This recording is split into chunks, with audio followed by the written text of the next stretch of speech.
Presenting Benny Goodman and his music. Everything is broken today. I'll get the chat up in a second, I hope. Here we go. All right. Still adjusting all the new equipment. Do let me know if you can if the audio sounds okay. I had to tinker with some settings there. Hey, Martin.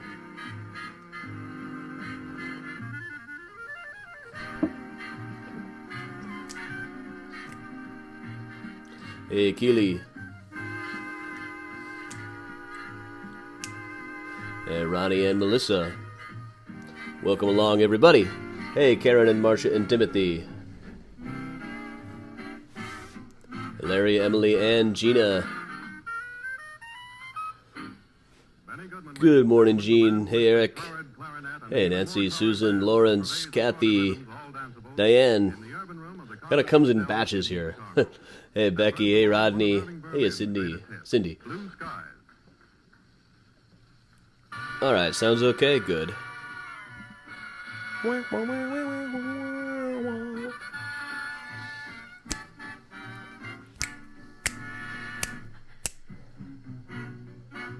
Hey, Elaine. Sounds fun. Cat show. Hey, Timothy, Mona, Meg, Marita, Phil. Anybody I might have missed? Hey, Luann. Hey, Timothy. Hey, Kathy.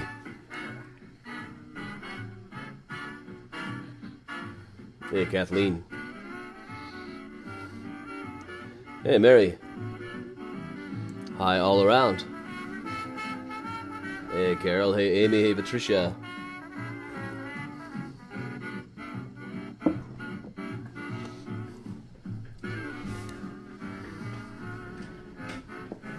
Kathy, the cats are not exactly awake. They're cuddled up on the couch over here. If you look carefully, you can see them. You can see Priya in front of that pillow. Hey, Joanne. Hey, Chuck. Hey, Roy. You can't really see Miles. He kind of blends in with that couch. Hey, John. Hey, Marcelino.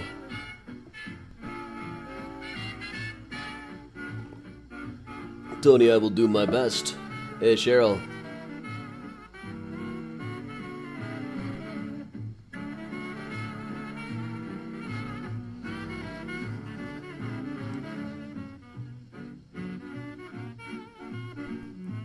Hey, Jordana. Linda in Boston. Bob, if Miles wakes up, I'm pretty sure he'll be ready for it. Right now, they're curled up together on the couch. It's adorable. So can I show that? I think I can probably show that. Come on, guys. You can see what I'm usually facing this whole time. And then down below... Aww. Will you look at that? Hey, Jay. Hey, Leah. Hey, Karen and Katie. Anybody I might have missed while I was walking there?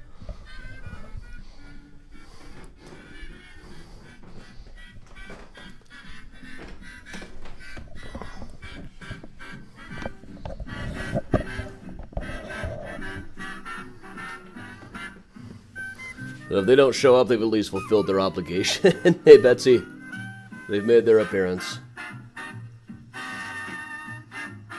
Oh, thanks, Londa.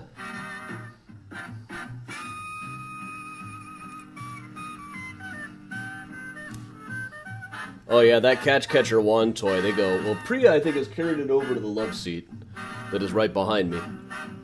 Morning, Kate. Hey, Jacqueline.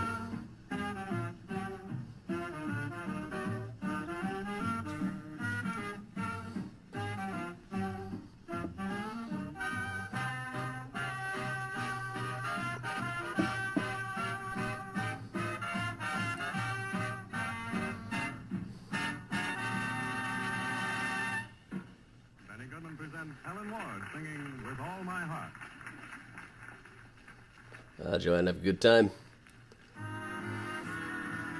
The cats have now fulfilled their contract for the day. Anything else we get is a bonus. Hey, Mona.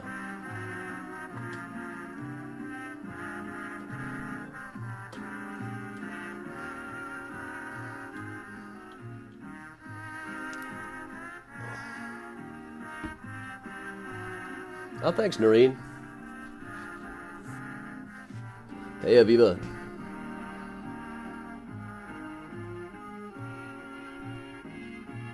Hey, Jeff. Hey, Lorena.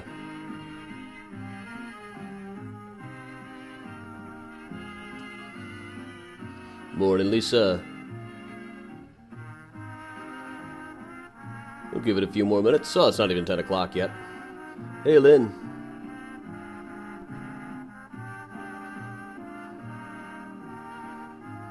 Hey, Ronnie, welcome.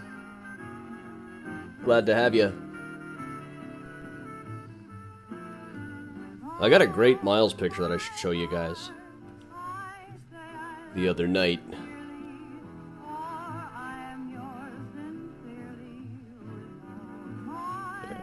Export it.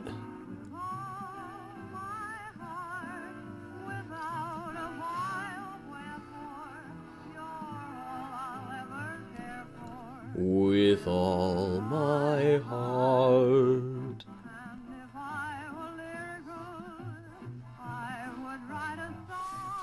That's way big, so we'll make that smaller. Now, this is Miles carefully making sure the Shabbat candles on Friday night do not burn down the entire house. Very good of him.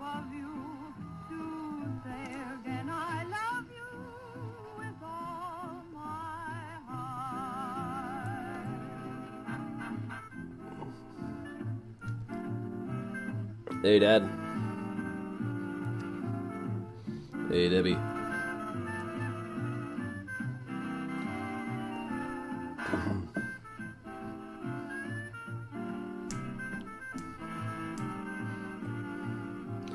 Marion, right now I do not have a new book project. I have a few proposals out, but nothing. Everything's kind of in a holding pattern, and it's kind of driving me nuts. Yeah, Laura, I think the first walking tour probably will be pretty soon.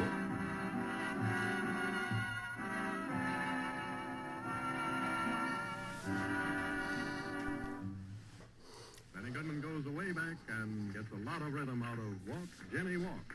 Benny Goodman and his orchestra.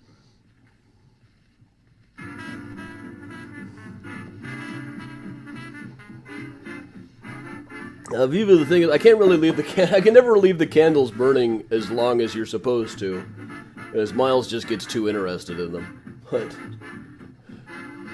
there's a safety issue, you know. Hey, Joanne, happy birthday.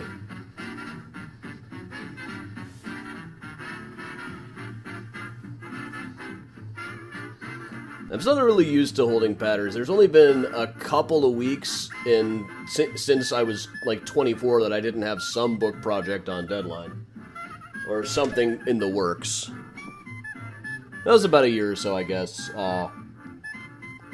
In between H.H. Holmes coming out and Graceland asking me to do the Graceland book, there wasn't much going on. Lisa, I see ya.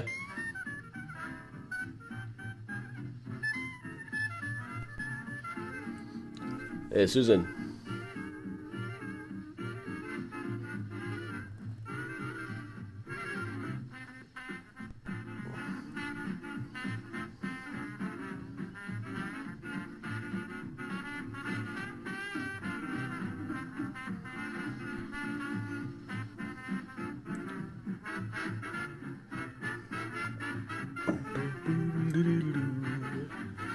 Hey, Jan. Hey, Tracy. You to Chief O'Neill's pub or Chief O'Neill's grave?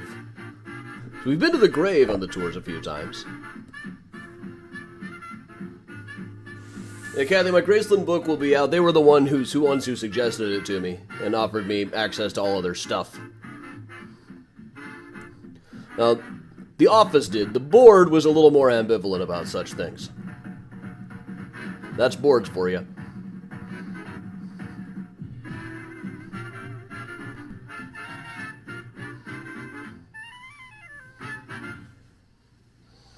Morning, Gene. All right, we'll let Benny Goodman go through another tune here. I'm playing it a little quiet today.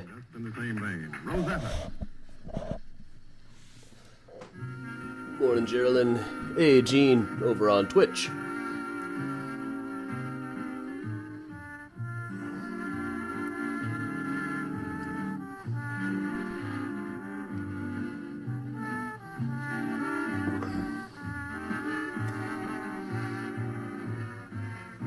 Hey, Amy.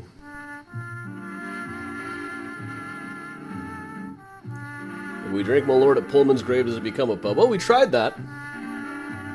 Hey, Todd on Twitch. Hey, Grandma Bell.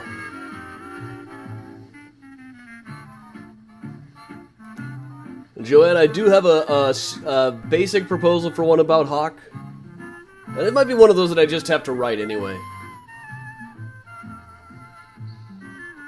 My agent does not seem convinced there's any sort of market for it unless I try to, like, really Devil in the White City it up.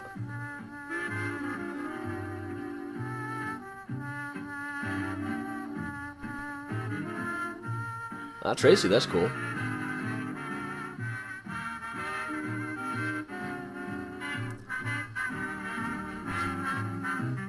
Hey, Mary in Nashville. Hey, Georgia. Give everybody a moment here. Morning, Jen and Judy. See, it's always, people tend to show up right at 10 o'clock, so.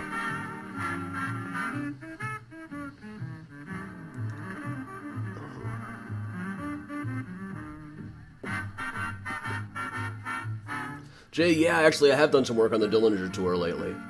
There's a few of them coming up. A few of them in the works. Hey, War, welcome along.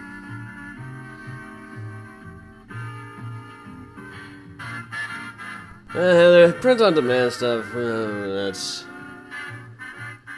it's troublesome, let's just put it that way.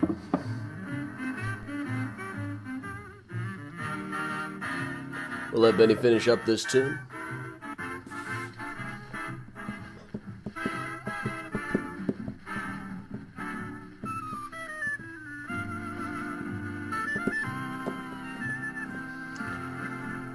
Just get some academic press to do it again or something. Music by Benny Goodman is being presented from the Joseph Urban Room of the... All right, everybody, that is Benny Goodman live from the Joseph Urban Room of the Congress Hotel in downtown Chicago. That means it is time that we get started. All right, welcome along, everybody. I'm Adam Seltzer for Mysterious Chicago Tours. I've been a tour guide and historian here in Chicago for going on 20 years now. I've got about a dozen Chicago history books out, including Mysterious Chicago, the book, H.H. Holmes, The True History of the White City Devil, Flickering Empire, How Chicago Invented the U.S. Film Industry, co-written with Michael Glover Smith, the brand new Murder Maps USA, currently on a full-page ad in The Atlantic, which probably cost the publisher more than I've made on my last 6 books.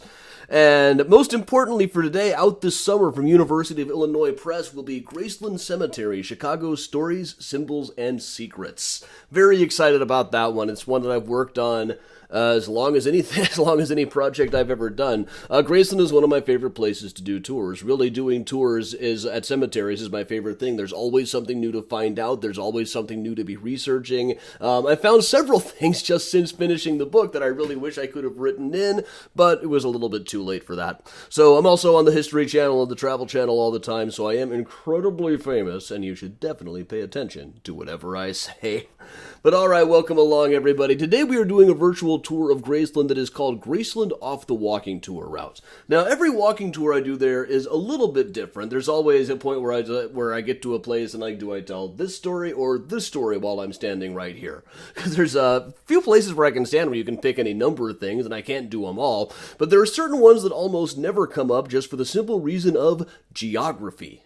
Certain of these graves just aren't really anywhere near any of the paths that we go to, so they don't really tend to end up on the tour very much. But we'll walk right in, about like we normally would here. Now, this front entryway is about to be changed up. Over the summer, they're going to be doing some construction and redoing the entire thing, which apparently means we won't be able to do in-person walking tours at all this summer, which is a terrible shame for me. Right when the book comes out, perfect. My books are, in fact, cursed. I figured that out a long time ago. We'll walk up to, just as an introduction, we'll do one that does occasionally come up on the walking tour routes. Not very often, but I've always been kind of fascinated by this one. Now, if we go right through the foliage here, there's one that's kind of hidden. And facing the foliage, you kind of have to know this one is there, but this is Colonel William Webb. It's totally faded. You have to really go through the details and the records to find out about it. Early articles about Graceland always said that this was a highlight of the cemetery, but at the time you couldn't really, but by now you can't really read anything about it, and people don't really remember Colonel Webb anymore.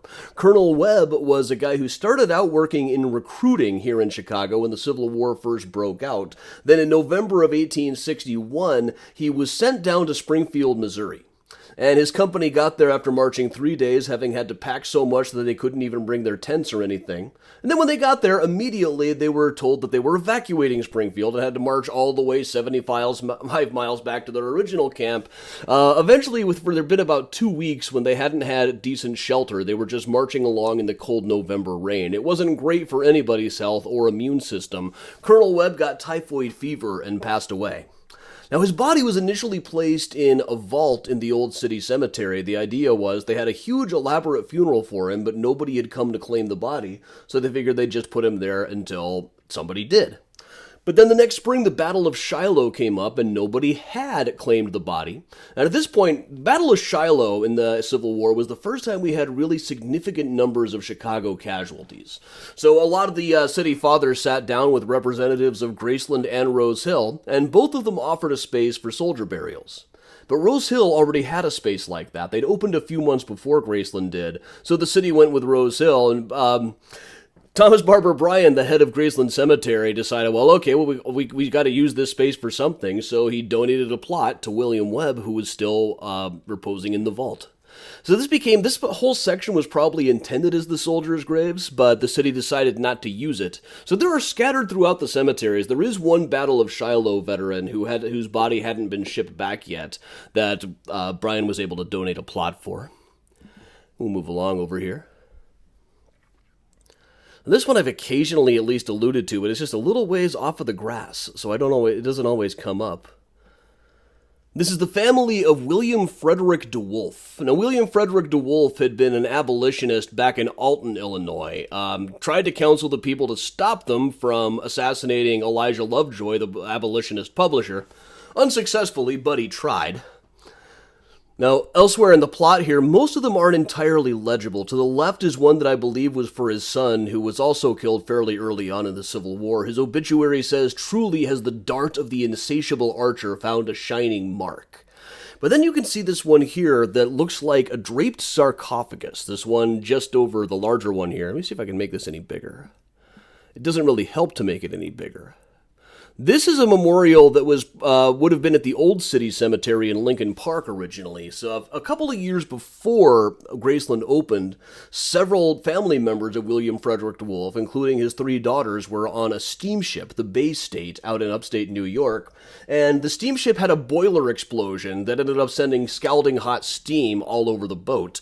Dozens of people were killed, including 3 of the daughters. Now, I really think this thing couldn't possibly have been that easy to read, even when it was brand new. I mean, you've got the carving going right on a ruffled drape going over the thing, so I can't really quite tell exactly what it says anymore. And strangely enough, there's no record of the bodies actually being moved here. We know that we know when they were interred in the Old City Cemetery. We know that this was moved from there. Presumably the bodies would have been, but the records don't really indicate it. That's part of why we have a hard time saying exactly how many people are buried at Graceland, because honestly nobody's entirely sure. Some of the old-time records especially just aren't detailed enough. Now, William himself remained in Chicago. When he was in his 90s, he insisted and could no longer walk. He insisted on being carried to the polls so he could vote on Election Day, which is probably illegal in Georgia now. But let's move over clear to the other side. Clear to the other side on the wall that goes along Clark Street. There's another one that I just kind of stumbled on because it was neat. First, we have the family of William Wolfer, who was a brewer. That's presumably his daughter's face on there. But just beyond that, kind of sitting out by itself in the section of some family plots but a lot of single graves, is this one that looks like a book resting on a pillow. And on top of it is a signature. Now, if you don't know what the signature says, you'd never decipher it. It's a very scratchy scrawl looking like this. But what it says is Florence Mclandberg. Now, Florence Mclandberg was a teenage author. When she was just a teenager, she published a book of what were then called Gothic romances, or scientific Gothics. The term sci-fi had not yet been coined, but she published a whole book called The Automaton Ear and Other Stories. It had a cover blurb from Ralph Waldo Emerson. Though apparently he didn't consent for his quote to be used as marketing and got kind of mad about it. But the title story of The Automaton Ear is a very Edgar Allan Poe influenced thing about a guy who invents a device that allows him to hear through time. It's an early example of what is called the time viewer subset of science fiction stories, and really a very early science fiction story just in general, and one written by a girl who was just a teenager at the time. Later on, she suffered from ill health and didn't write much more fiction. But later on, the story I just love is later on she was living in Michigan and spent most of her writing energy writing letters to the editor in her old age. During World War I, she wrote a lot of patriotic poetry, but then her letter said if we don't disarm everybody, well, nobody really won the war. And at one point she said something about organized religion, and another person wrote in and said, I always enjoy Florence Mclandberg stories, but I imagine she must be a product of this modern education system, and not yet aware of the softening influence of religion. And somebody wrote in to say, she's like 85, right? A reporter who found her always eager to reminisce. She's not the only writer in the vicinity either. Well, there's a few others. Perhaps most famous is the brother of a writer, not too far from her, is a relatively new marker that's been added to a grave that was unmarked for nearly 150 years, Augustus Dickens. Charles Dickens' no-good brother. Now, he is buried here along with his wife, Bertha, who died a couple of years after he did. He lived on Clark, just south of where the Chicago History Museum is now. Having ditched a wife back in London, he ran off with his new girlfriend, Bertha, settled in Chicago, bummed his way through various jobs. Died a couple of years before Dickens went on tour in the United States again, and everybody was super excited here saying, ooh, he's got to come to Chicago. We're going to get to see Charles Dickens. And then when Dickens decided not to come to see his brother's grave and give public readings, they called him every name in the book. Until finally somebody figured out that, there's also another Mrs. Augustus Dickens back in London. If Charles went and acknowledged this one, that could have caused some serious scandal. Bertha died of a morphine overdose, probably accidental, but nobody knew for sure, on Christmas of 1868. It's about as Dickensian a way to die as you could possibly find. And one thing I've noticed, I go to a lot of Dickens family member graves, they always say brother of or son of Charles Dickens. Do you really want your brother's accomplishments on your gravestone? We'll think that one over. And also, not too far from Mclandberg. Now, not everybody here is a hero, by any means. You get 175,000 odd people, you're going to have heroes and villains. Some would say Augustus Dickens was one of the latter. But here is a guy who definitely was. Henry Reins died about 8 years before burials began at Graceland Cemetery. A New York newspaper in the 1830s referred to him as a degraded, drunken wretch. He was one of 3 police officers Chicago had when we first had police officers. He arrested the first convicted murderer in Chicago, but really he used his position primarily to arrest people that he thought were escaping enslaved people from down south, which he had no actual authority to do around here. So there was a tight-knit group of abolitionists in Chicago, many of whom are buried here at Graceland, but they also had an enemy. I don't have a picture of Henry Reins. This is his son, Dump Reins, who was a noted billiard expert. Henry Dump Reins, he's over to the right there. Now, Henry himself, the original, also somehow managed to get out of a murder charge on his own. At one point, he got into a fight with a bartender, ended up shooting that bartender. A couple of weeks later, the bartender died. Ryan somehow escaped from prison, was captured in New Orleans, was brought back up, and then the whole thing blew over because he was back on working fugitive slave law cases the very next year. Took sick and died in 1852, and by the time I got to this one, when I was doing the old dance on the graves routine, I'd kind of run out of dance moves, so here I am doing the hand jive on the grave of Henry Reins. Another one, kind of similar to him, one who would have probably supported Reins in his efforts, is one of several McCormick family plots. Cyrus McCormick, the Reaper King, is probably the most famous. He has a whole wilderness. His brothers, William and Leander, have a space over in a whole different section. We occasionally end up at this one on the walking tours, but not very often. William and Leander had come up from Virginia, and both were big supporters of the South during the Civil War. William stopped going to church because the preacher kept saying abolitionist stuff. But one of my greatest joys in writing the book was finding out there was somebody a lot better in his same plot. So he may have the monument here, but he's not the guy that I'm writing about in the book. Instead, in the same plot, is a guy named Herbert Stewart Stone.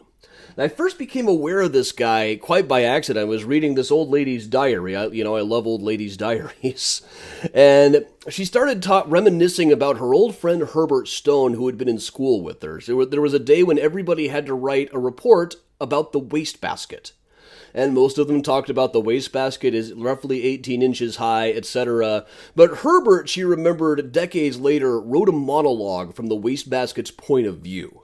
And in it, she said the wastebasket said that he liked being in school, he didn't want to disagree with the teacher, but he liked some of the essays that she just threw in the trash, and really wished that people would stop throwing apple cores inside of him.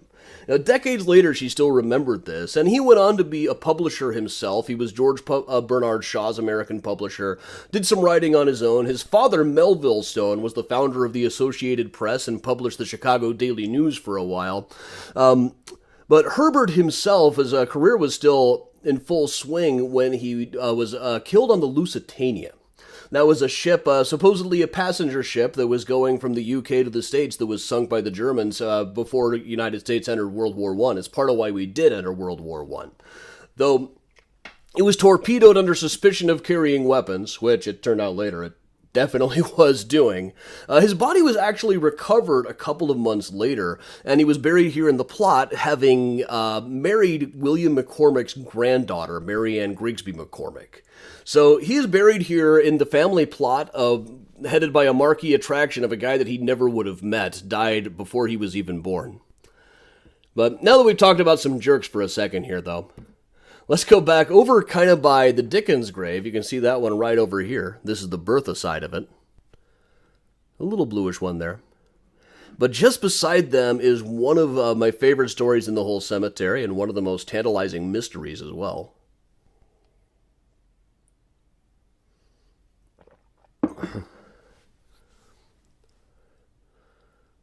Let's just scroll over here. You can see this marker for the Gray family, with a few random people just inside of it.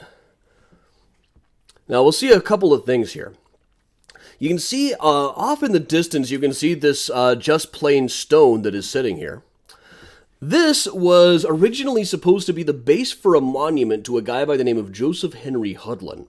But for some reason, his family never actually put the monument there. However, there is a monument to Hudlin in this plot, the next one over. This small one over here. You can see right behind there's these two that both say Papa on them.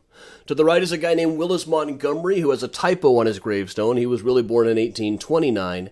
And then to the left is this smaller one, Joseph Henry Hudlin.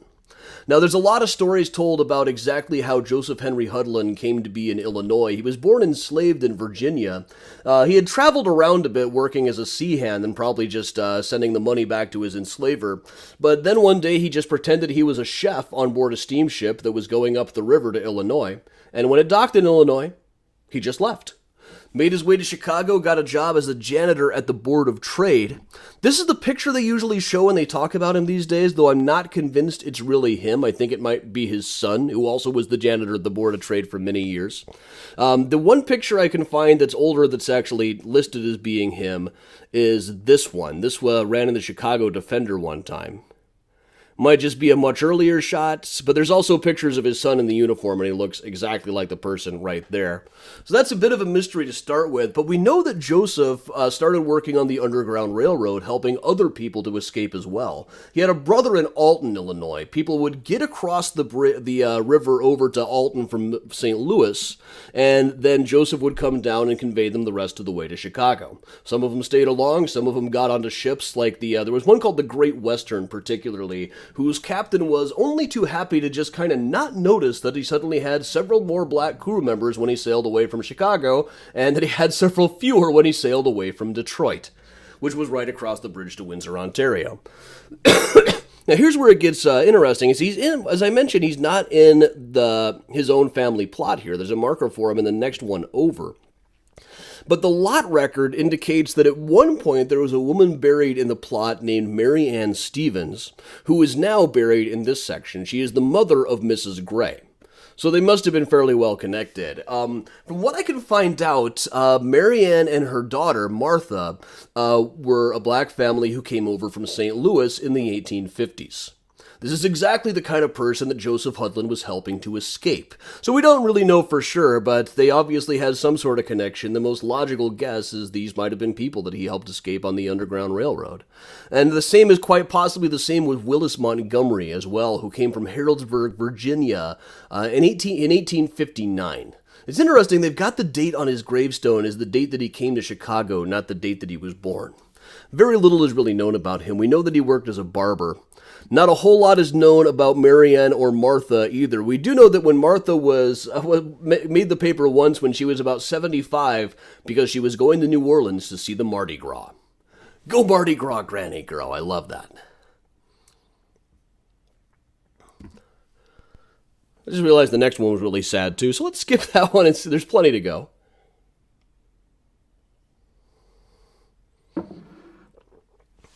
Now, typos on gravestones, and unmarked ones as well, are really not nearly as surprising as you would think. It happens all the time. Now here, this is George Dewey, this red one here. George Dewey was a guy who ended up not quite making the final cut of the Graceland book. He's in there briefly. There was a whole article about him, but I ended up going way over my word count limit. George Dewey was a police officer who was the liaison to the newsboy community. Now, the Newsies, the kids who hung out in Newsies Alley in Calhoun Place back behind the newspaper offices selling newspapers for a living, were a really interesting bunch. This was a largely self-governed group of self-supporting children. Many of them were homeless. Some of them lived in giant mansions when they were just put to work by their parents so they would learn the value of $1. But others slept on benches in the newspaper office and made their living going around selling papers. They had this whole community to themselves. It was perhaps the most diverse group in the city, though that should not necessarily be mistaken for tolerance. They all had nicknames, and most of the nicknames were horribly offensive. So after all, these were unsupervised children, and generally uneducated as well. But George Dewey, that was the police officer liaison, he arranged for some of them to learn to read, he arranged for some of them to get pairs of shoes, and it was well known. There was a well-known and well-loved by the boys. There was a huge group of them that came to his funeral and burial here. But also in the same plot, the same section over to the left of him, is also the burial place of a woman by the name of Sarah E. Goode. Now, hers is not actually marked, and her husband is buried in a whole other cemetery, which is similar to Joseph Hudlin. The rest of his family is buried down at Lincoln Cemetery. Now, Sarah Goode has a school named after her here. She is occasionally listed as the first black woman to receive a United States patent. And this is where things get kind of tricky. She wasn't really the first, and her invention was... there's a lot of articles going around about her that just don't tend to have particularly good information. Most of them say that she was born enslaved because her parents said that they were born in Toledo, which, sometimes people would, say that they were from Ohio to kind of fudge the facts, but there's really no data to suggest that that's what they were doing here. It also is frequently said that she invented the Murphy bed or the folding bed, and folding beds had been around for centuries by this point. What she invented was a cabinet bed. And it wasn't the first folding bed, it was a folding bed. But by all accounts, it was a pretty good one. I think she actually invented a couple of them. Based on articles about her, they talk about a couple of different inventions. This is the one that happened to get a patent. And she and her husband, Archie, sold it at a furniture store that they operated here in Chicago. And this is where it gets really interesting to me. I get kind of frustrated with the articles that are so determined to have her be the first something. It's like people there's a certain sense in history sometimes that people are only of value if they're the first something. That kind of drives me nuts. But she was operating this furniture store, and the signature I've got on file here is mainly because she got a lot of lines of credit that are preserved in the legal archives.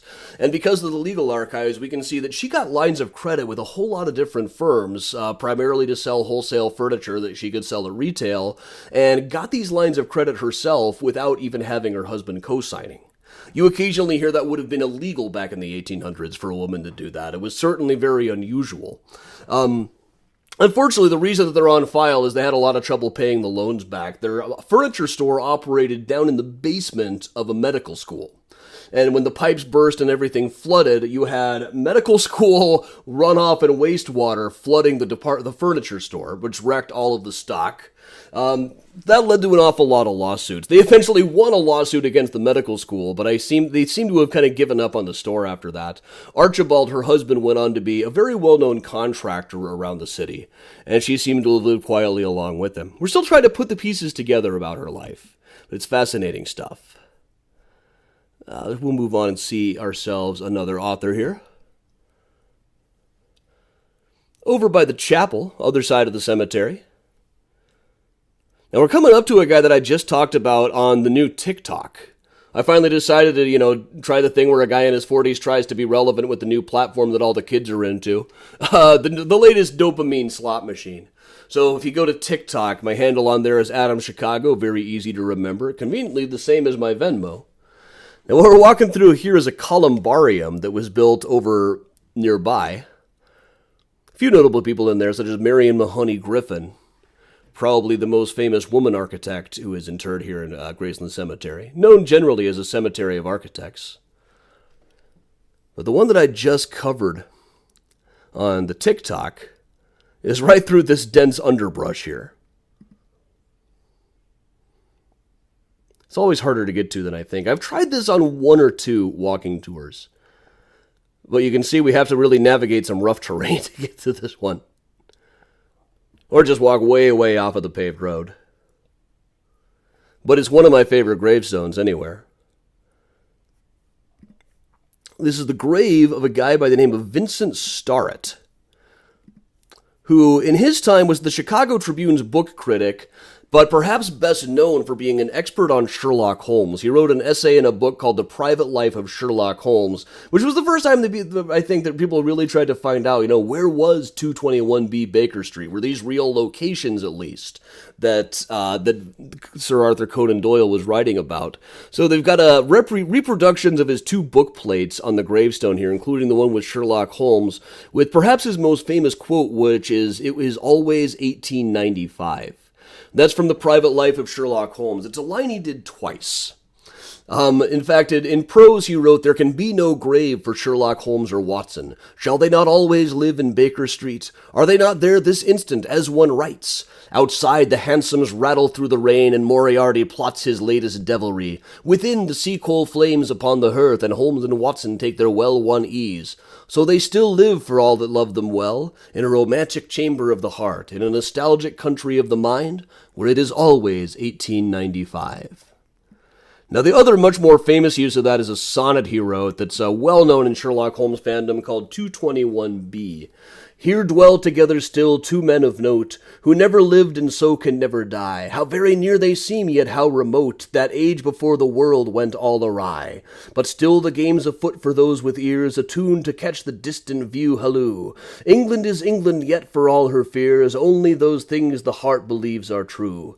A yellow fog swirls past the window pane as night descends upon the fabled street. A lonely hansom splashes through the rain, the ghostly gas lamps fail at 20 feet.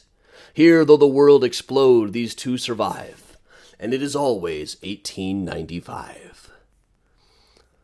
I couldn't find too many pictures of Vincent Starrett. He also wrote mystery novels himself on the side and a little bit of true crime, and there is this one fantastic picture of him signing copies of an anthology he contributed to at Marshall Field. That's him over on the left, now sporting a handsome mustache, and sitting right next to Lillian Colley, the flapper that we were talking about on Thursday night's tour. This is a compilation called Chicago Murders. I still don't have a full copy of that. Just some excerpts. I need to get on that. I'm kind of holding out. Now and then you still see copies go around that were signed at this autographing party by all 5 of the authors who were present. And once I saw one that was really, really affordable, but at the time $30 was way more than I could do.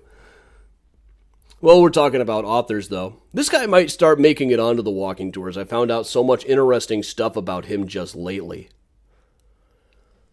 This is a little marker for a guy by the name of Weldon Cobb. Another one of those guys that I just got interested in because I love that name, Weldon J. Cobb. Weldon J. Cobb wrote a number of different things. This is one of his series on the Protector of Finance, Tales of Rusilius Marvel, Guardian of Bank Treasure. Really what he did primarily was write children's books, often for that same syndicate that later did the Hardy Boys and Nancy Drew, the Straightmeyer Syndicate.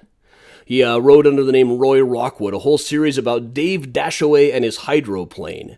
And Dave Dashaway, this was about a boy who flies airplanes, back when airplanes were the very newest thing. But what I just discovered about this guy is most of his writing was done in the early 20th century.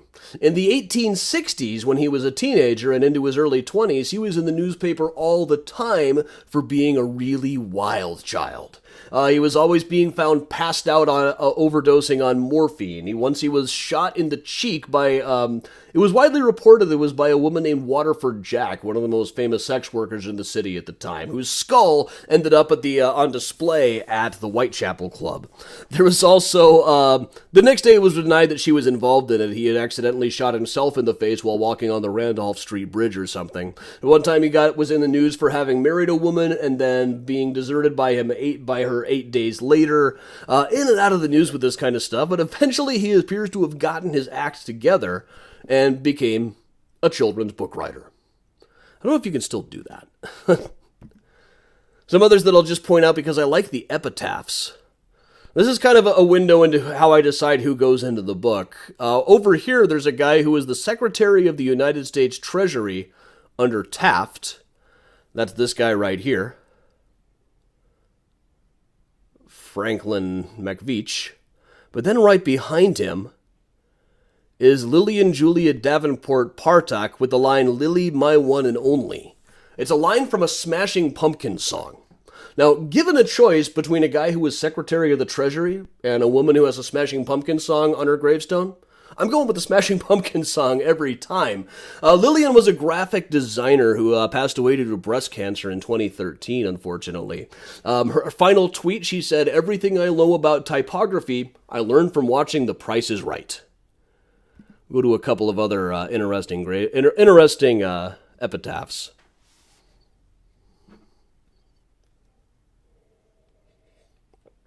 Over on the edge here.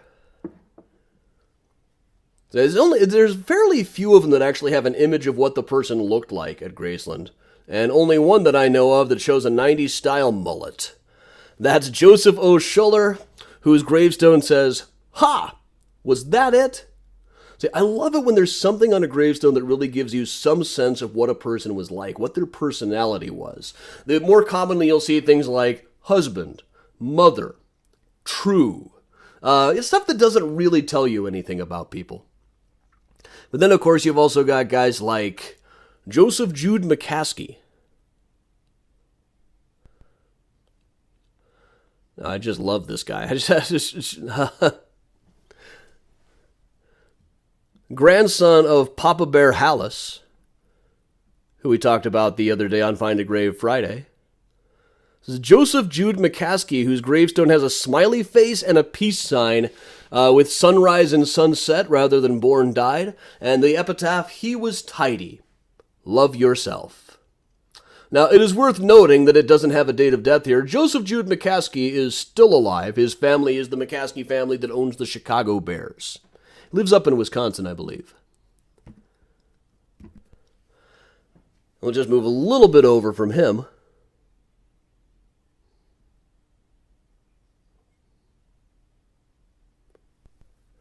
To David Silbar, rock on. Rock on, David.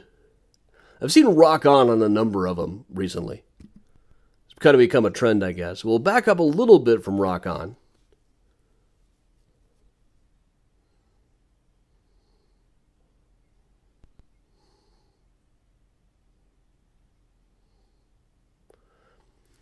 is Dr. Daniel Hale Williams, one of the most pioneering surgeons of his day.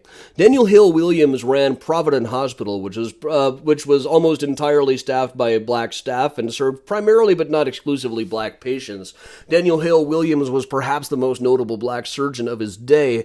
Perhaps most famously, one day in 1893, a guy by the name of James Cornish came stumbling into Providence Hospital, bleeding from a wound in his chest. He had been stabbed outside of a bar by a guy wielding what newspapers the next day called a sailor's knife.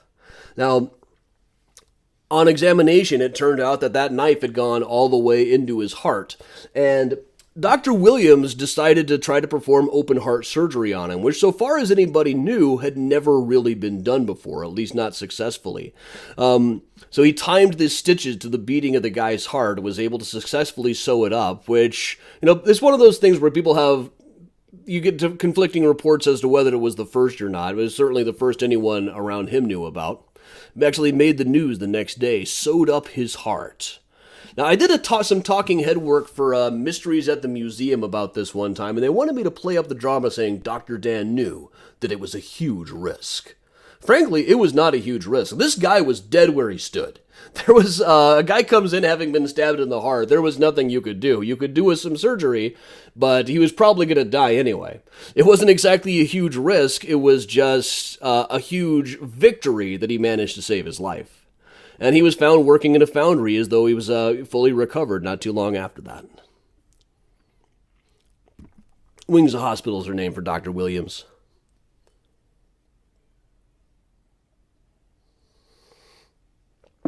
George, you're on the walking tour route. You're not on this one. It won't kill you to miss one every now and then. There's another one that I'd like to work on more tours. Is just a little ways off of the path. Is William Holbert, the founder of the National League and author of a rule book for baseball that was in use for decades. He had previously said nobody can write a rule book for this game that's going to last more than 6 months. But then his rule book lasted for years and years. He is also generally attributed with the quote, "I would rather be a lamppost in Chicago than a millionaire in any other town." It's a great line. The earliest attribution I can find saying that it was his was William Spaulding, the head of the guy who first spread around the idea of Abner Doubleday inventing baseball. Not a particularly reliable source, but as much digging as I could do, Holbert has as good a claim to it as anybody else. So now he has a baseball-shaped grave. We'll move just a little ways back from him to one that I noticed kind of randomly.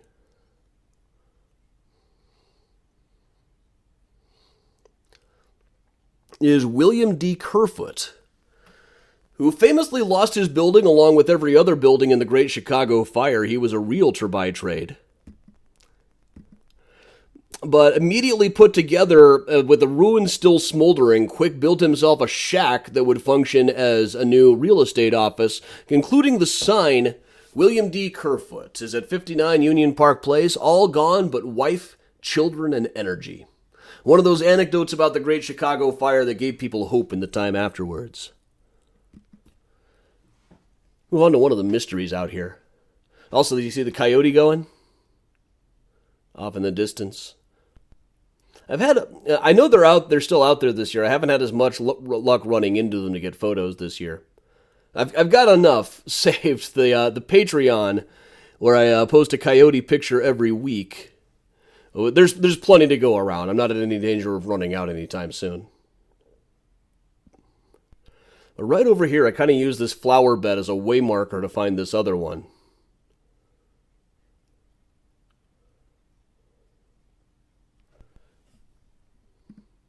Wait, I do, don't I? Okay. Another one that I just kind of stumbled over randomly. Is a marker for a guy named In Memory of John Ware, born Scotland 1852, lost at sea April 14th, 1912, SS Titanic. Now, he is buried he has a marker. He was not buried. The body was not recovered. Has a marker here in the family of Dr. Graham. I have looked like crazy trying to find any connection between the John Ware who died in the Titanic and Dr. Graham. Haven't been able to find one. Why exactly Dr. Graham decided to put a memorial to John Ware here in his family plot? Just maybe one of those mysteries that we never quite managed to solve. There was an interesting anecdote about John Ware. Apparently he had been in the hotel the night before the ship took off saying, "I just know that ship is going to sink." Now, there were lots and lots of stories about people saying stuff like that. This one was recorded within a couple of days of the ship sinking. It would be a much better trick if it had been recorded before it sank. But still, very early for a story like that. It's not the only Titanic marker in the Graceland either. One that's a little better documented is Arthur Ryerson, who was lost on the Titanic as well, member of the Ryerson Steel family. And his sister Eleanor, this is what we call a cenotaph, a marker for someone who's not buried there. Arthur's body was not recovered after the Titanic. His sister Eleanor is buried in Plymouth, Massachusetts, where she had lived for most of her life with a woman who was her best friend. Quite literally what we would call a Boston marriage. Now let's move on a little bit more here. We got time for a couple more. I'm going a little bit over, but that's all right. I can never resist talking about Seth Payne. I love talking about Seth Payne. An unmarked space way up in the back corner of the cemetery. He's been buried in a couple of places. Sometimes I'll tell his story by where he was originally buried, over by some of the vaults that go into the hillside in the middle of the cemetery. But Seth Payne was a Chicago banker, also published this newspaper, Seth Payne's Chicago Banker. He was, one newspaper referred to him as a queer chicken. In his obituary, the Chicago Tribune said all the isms stuck to him like burrs on sheep's wool. He was into vegetarianism. He was into feminism way before it was popular. Most notably, he was into abolitionism and spiritualism. We know that he worked on the Underground Railroad quite a bit.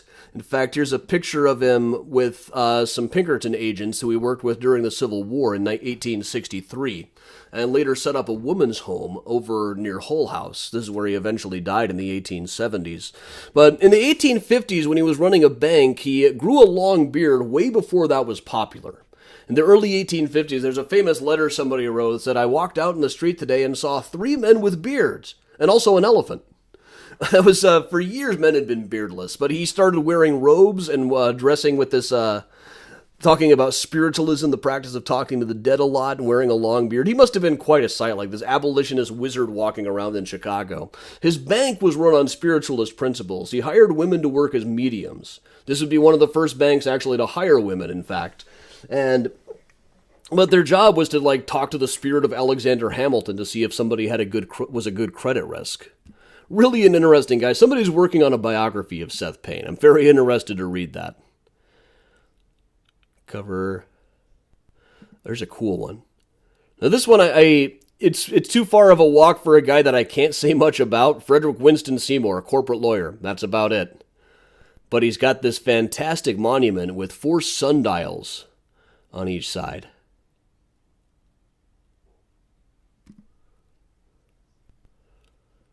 Each of which represents a different season. I especially love this one with a skull and a raven on top of it. Just the kind of thing you want in a cemetery. Then others, this is a guy in the summertime. They could use a little bit of restoration at this point. But up here in the Maplewood section, which is largely unmarked and graves that are just flush to the ground. In fact, they advertised it as not having any markers that would be visible above the grass, which was kind of the style of the time in the late 1800s. But somewhere out in this stretch was a guy by the name of William Drossel, who had written in the margins of a newspaper, "I wish to be buried at Graceland," right before killing himself while trying to kill his wife. Oops. Now, pickpocketing takes some apprenticeship. Murder, honestly, if you're not worried about getting caught, is not a crime that takes a lot of training. You take heavy object, apply blunt force. But he took a shot at his wife, and apparently this was like the 3rd time he had tried to kill her. Shot at her, then shot himself, without bothering to check whether he had successfully shot his wife. So he managed to give her a minor flesh wound, then died himself. And really, he had written in the margins, "I wish to be buried at Graceland." I was stunned that they actually did it. But he is in fact buried out here someplace. They didn't bother to buy him a grave marker, though. But I see Johann is in the house, so it's perfect to wrap up with another one that I found just a little bit too late to be in the book. And we did this on Find a Grave Friday just a while ago, but I had to add it in. This was a tricky one, you might remember. So we just had to look at ones were marked and go by the numbers. But right next to the tree is the woman by the name of Maria Steinbrenner Hawk, who died in 1898. There was a guy in town by the name of Johann Hawk, who met her through a matrimonial agency, they were all over the city at the time and just easy prey for swindlers. So Maria married Mr. Johann Hawk, fresh off the boat from Germany, and shortly thereafter started getting really sick. One preacher who called on her at the house was convinced that she was being poisoned, even tried to interrupt the funeral. He brought the coroner out saying, to stop the procession to Graceland Cemetery, saying, I have information this woman may have been murdered. But Johann just happened to be able to pull out a little piece of paper saying it was natural causes and the burial was allowed to proceed out here. Most likely he had killed her with arsenic, as he did with several wives that he had just married. Most of the wives that he married, out of the dozens or so, we just deserted and took all of their money. But in the case of Carolyn, this was his first Chicago victim, buried in the unmarked grave right about at the foot of where her picture is now. And here's the thing, arsenic is an element. Arsenic doesn't biodegrade down to anything else, so assuming that the coffin was of sufficient quality, the arsenic that killed her is probably still buried here at Graceland Cemetery. Of course, he would go on to spend a couple of years in jail here in Chicago, then get right back to it, marrying women, taking their money and running, occasionally killing them in the process. And as you can see, the guy was not particularly handsome, looked like the guy on the Pringles can and talked like a German character on The Simpsons. It's like, oh, other women for Johann go crazy, yeah? Stuff like that. I deeply regret that I didn't realize that she was here. Most of his wives are buried down at Oak Woods Cemetery here in Chicago. He himself is out at the Elmwood. And all right, that takes me well over time for the day. So, quick plug for the upcoming tours. Thursday night, we're going to be doing Bronzeville Tales for only the second time. That was one that I really enjoyed doing, but somehow I haven't brought it back yet. Then Sunday, March 6th, a week from today, we'll bring back silent film in Chicago for the first time since last summer. I realize my hair's out of control here. And tentatively, I'm thinking a week from Thursday, I'm going to do another new one all about Hyde Park. The Hyde Park and Kenmore area. That one's still tentative, still working on that, but I think I'll probably have time to get it going. Now, should you need a Mysterious Chicago sweatshirt, hoodie, etc., or a Johann Hawk shirt, go to cafepress.com/mysteriouschicago. They can get you everything you need. That's cafepress.com/mysteriouschicago. And with that, I will put the Benny Goodman back on, and we will hang out like we always do. So thanks a lot for joining me, everybody. I'm Adam for Mysterious Chicago, and here is Benny Goodman.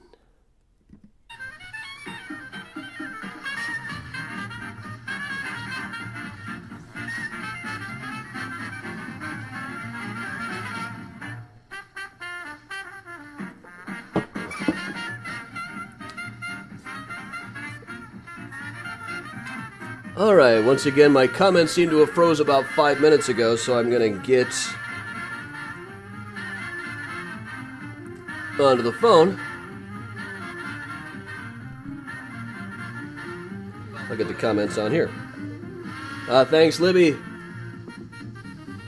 Thanks, Ronnie. Okay, Susan, what should I put on the silent films? Thanks, Tracy and Jenny. I'll note this up. Here, yeah, there we go. Thanks, Ann. Thanks, Katie. Thanks for the stars, Steve. I think I eventually get those. Yeah, Adam, Hawk was in the era of voice recordings. I don't think there's an example of him. I know there's a wax cylinder that was said to be H.H. Holmes that people ask me about all the time, but I have no reason to think it's really him. Angela, they're going to be doing construction around the front entrance over the summer, so they're not, apparently they're not going to be allowing walking tour groups.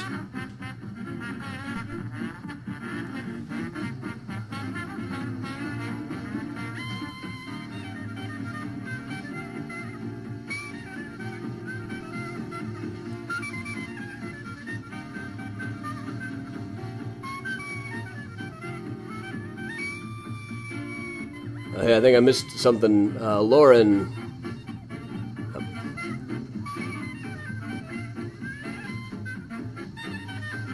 Kristen, well, Buster Keaton didn't make him in Chicago. So he's a little out of my jurisdiction. Thanks, Gail.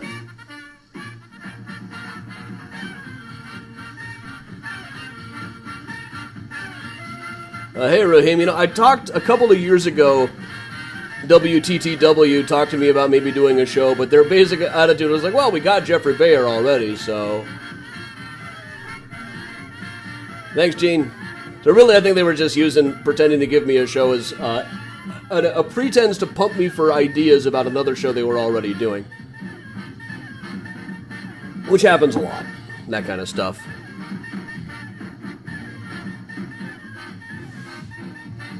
Tours by drone allowed. Probably, we'll see. Thanks, Paula. Or they changed it, adding like a whole...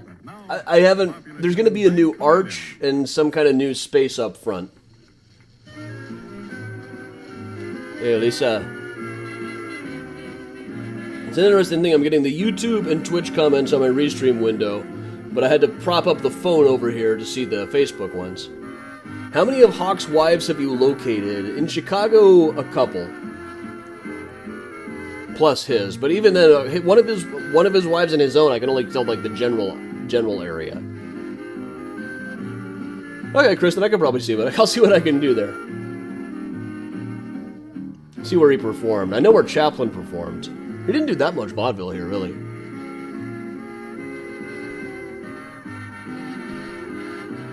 Well, Heather, I could probably sneak people. It's just a matter of I want to make sure I'm staying on the cemetery's good side. Diane, there will be a map for each section in the book. It won't have, it's a book. It's not going to have an enormous map. We could have like a fold-out, I suppose.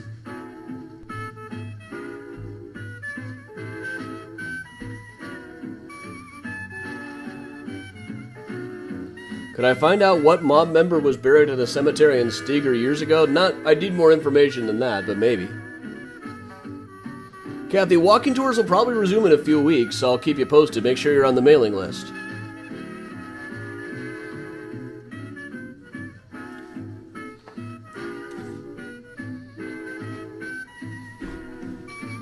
Priya has gotten up and moved. Miles is still stretching out over on the couch there.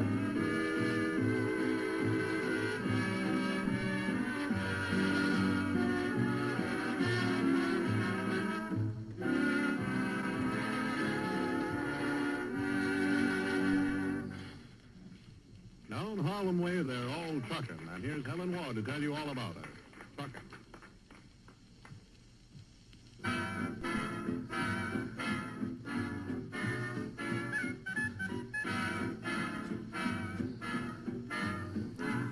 I got no beef with Jeffrey Bear. How many people are included in the Graceland book? There's a lot. Let's just say that. There's a lot of people who get full entries, then others that I just kind of throw in as like a way marker, like turn left at grocery store owner DW so-and-so.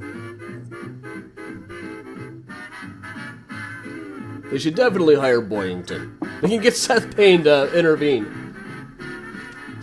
Talk to Seth Payne, he'll get a hold of Boyington.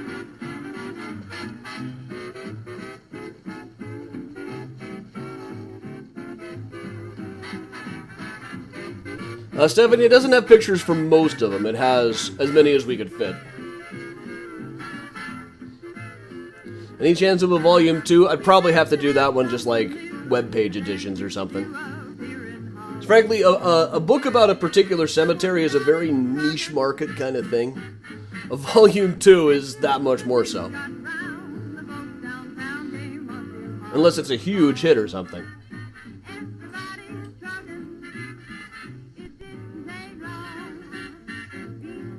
Patty, they pay royalties. But it being a university press, there was even like a thing in the contract saying, check this box if you'd like to donate your royalties back to the publisher. Like, we'll not be checking that box. University presses are not really used to people writing books to sell them. They're used for people who just want to get tenure.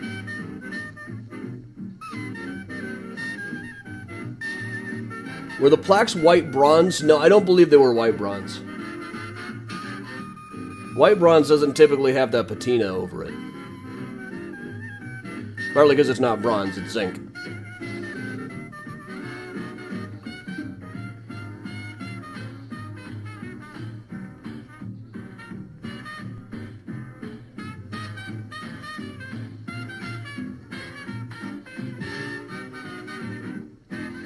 Alright, let me bring Miles on over. He's awake, he's sitting up.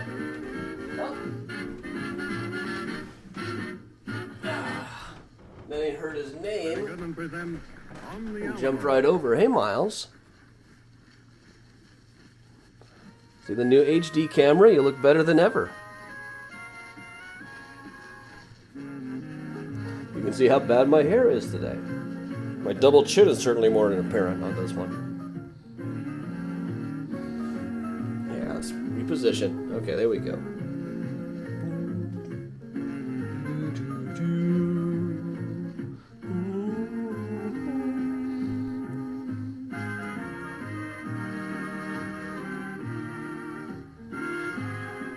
Back to the couch. Here, it's about sun time. Sit on the window seat, there'll be some sun. So I moved the window seat that was in the dining room over to the living room. It was the best idea I ever had. Miles loves the sunspots. I love sitting in the window and watching it snow. It's a much better view out this window than the dining room, which has a great view of the kitchen across the alley.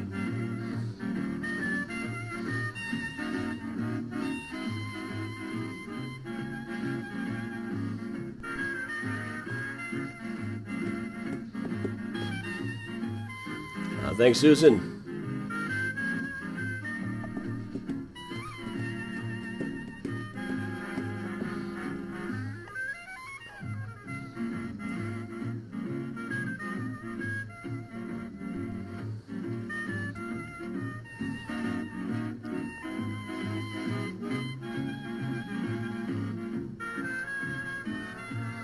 A quick plug for all of these buttons here. PayPal, Venmo, Patreon. Lots of ways to kick in a bit. Of course, it's not necessary.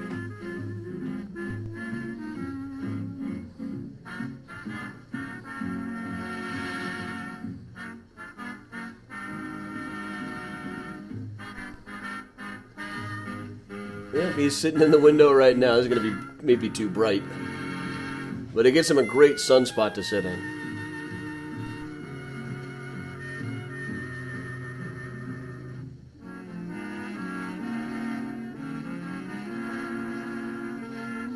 Well, you know, we're going to talk about Pullman in a second. There actually was one that I didn't end up working on. It's a guy named William Coolbaugh over here. And part of the reason I didn't end up putting him, a photograph of him in the book is like, here's him, and here's George Pullman. It's hard to explain that these are two different guys.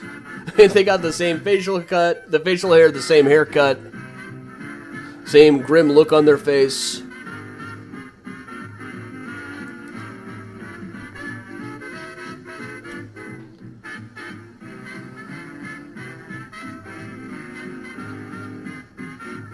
Is the Graceland book going to be an ebook? I'm sure it will be, yeah. That kind of stuff is all up to the publisher, but they'd be fools not to do an ebook. Fools!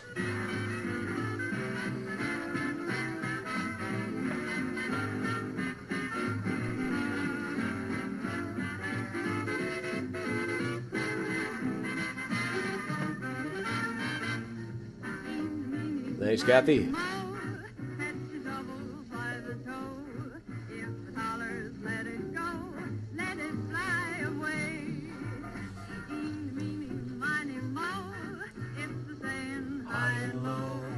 Get it everywhere you go, any time of day.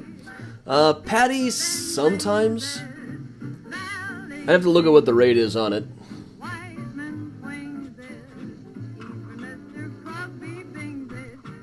I think there are a couple where I make more off of the ebook than I do off the print.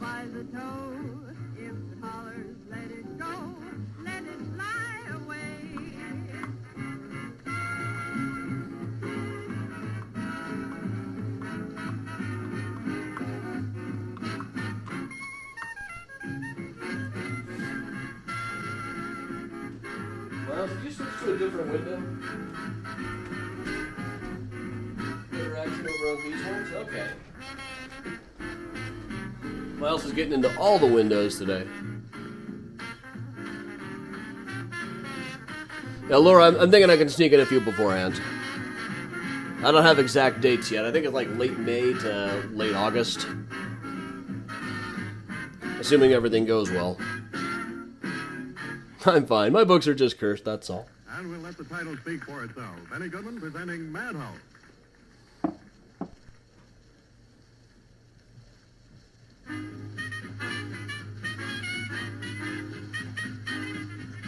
Oh yeah, I can guarantee you the publishers make more on the ebooks. Much less overhead. Larry, if the audio is out of sync, try refreshing or restarting your app.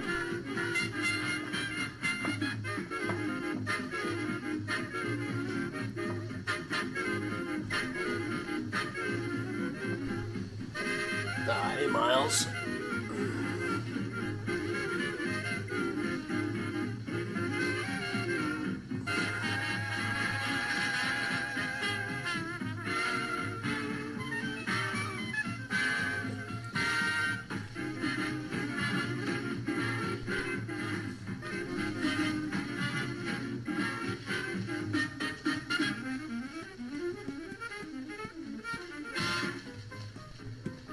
I sure hope it'll be open by October. If I don't have Graceland to work with it in October, that's a big hit. Summer Alone is a really big hit.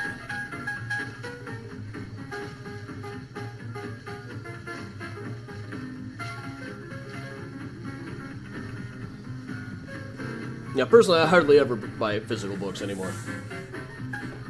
I don't like going into bookstores.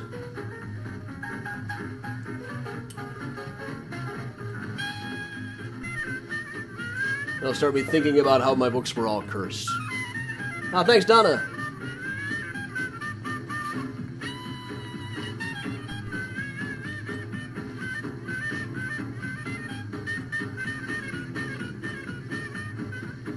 Oh yes, those of you new here, there is a group on Facebook called Mysterious Chicago Regulars and Miles Fan Club.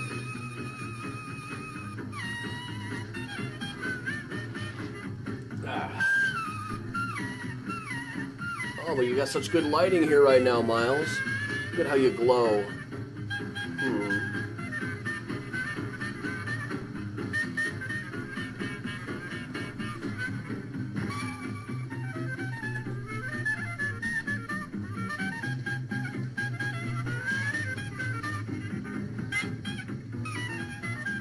Miles?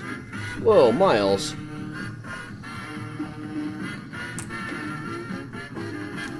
Miles.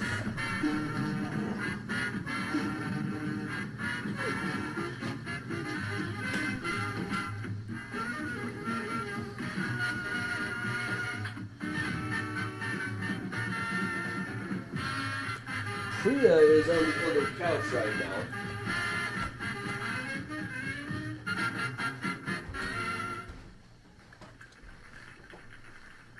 She's just relaxing. And here's a short encore portion of Benny Goodman's forthright invitation at the beginning of his program. I used to like walking around bookstores.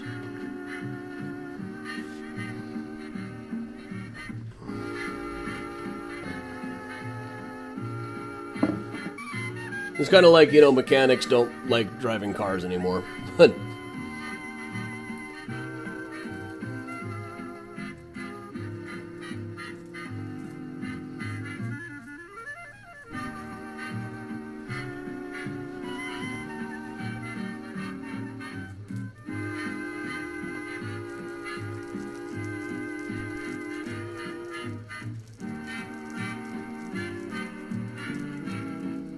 Presenting the music of Benny Goodman and his orchestra from the Joseph Urban Room of the Congress Hotel on Michigan Avenue in Chicago. This is the National Broadcasting Company.